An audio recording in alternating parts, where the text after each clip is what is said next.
Oi, gente, então, hoje eu queria começar de forma diferente com vocês. Eu vou ler um texto bem pequeno, antes de começar a nossa reflexão. Você já se sentiu como um náufrago ou abandonado? Completamente sozinho? Nessas ocasiões estamos como que aprisionados num círculo de solidão. Sentimos-nos totalmente abandonados, sem pessoa alguma a quem possamos recorrer ou de quem possamos depender. A isso podemos denominar a tão temida, tão sofrida solidão.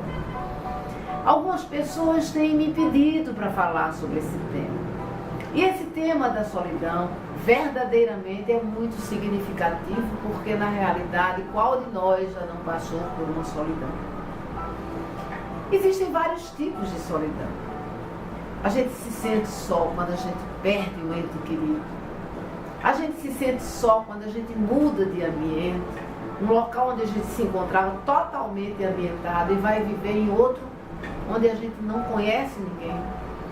A gente se sente só quando a gente está rodeada de pessoas e aí a gente não tem um relacionamento com elas e aí a gente se sente completamente só. E por aí vai uma série de circunstâncias e motivos para que nós nos sintamos sozinhos. E também uma solidão que nós tentamos evitar é aquela solidão de você estar sozinho com você mesmo. Sabe, de repente, é como se você olhasse para dentro de você e não quisesse ficar só com você mesmo. Não tem nem a tolerância de se aguentar. Pois é, isso também é um tipo de solidão. E aí, eu queria falar um pouco para vocês sobre o que Jesus nos diz a respeito da solidão. E qual o remédio que Ele pode dar a mim e a você para que nós possamos nos curar desse mal tão grave que toma conta da nossa sociedade. Cada vez mais enxergamos pessoas desejando ter a companhia de outras pessoas, mesmo, como eu já disse uma vez, que essas pessoas sejam impertinentes. Mas o fato de não estar só fisicamente faz com que essas pessoas desejem a companhia de qualquer outra pessoa. Nós temos um caso muito interessante na Bíblia que nos fala sobre a solidão. É sobre o profeta Elias. Sabe, o profeta Elias foi usado pelo Senhor. E Deus fez um chamado para ele, para que ele fosse verdadeiramente a Israel, em uma época onde a rainha Jezebel e havia outros deuses, idolatrava ídolos, e o marido, o rei Acabe, dando força a ela, fez com que a adoração a Deus ficasse igual à adoração a Baal, que eram esses deuses. E Elias, usado por Deus e recebendo esse chamado, foi divulgar e foi detectar esse pecado da humanidade que estava acontecendo na cidade de Israel. E Elias falava sobre isso e dizia que verdadeiramente esses deuses não poderiam tomar conta de Israel como estava acontecendo e que eles haviam esquecido de adorar o verdadeiro Jeová, o verdadeiro Deus.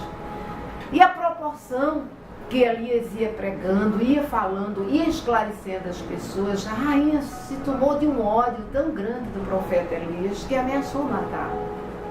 Elias teve que fugir para não morrer. E aí? Elias foi para uma caverna. E nessa caverna, Elias se sentiu tomado por uma tremenda solidão e depressão.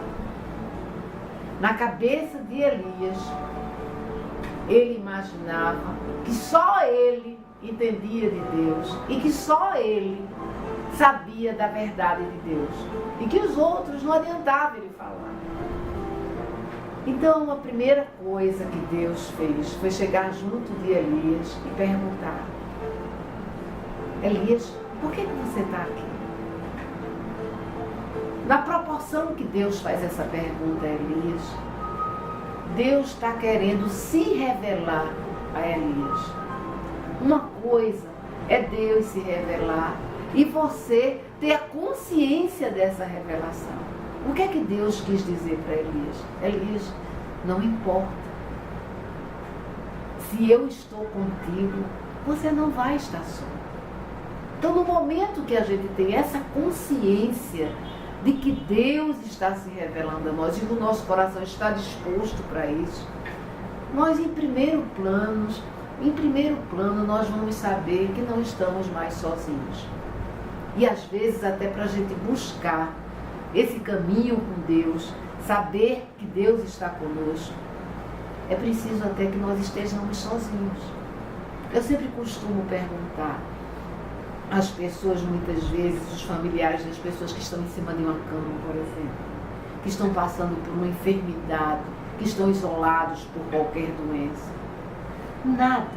Nada vai adiantar para aquela pessoa se ela não tiver a revelação e a consciência de que ela não está só e que ela pode sair daquela situação. Então, essa passagem do profeta Elias, Deus ainda fez muito mais.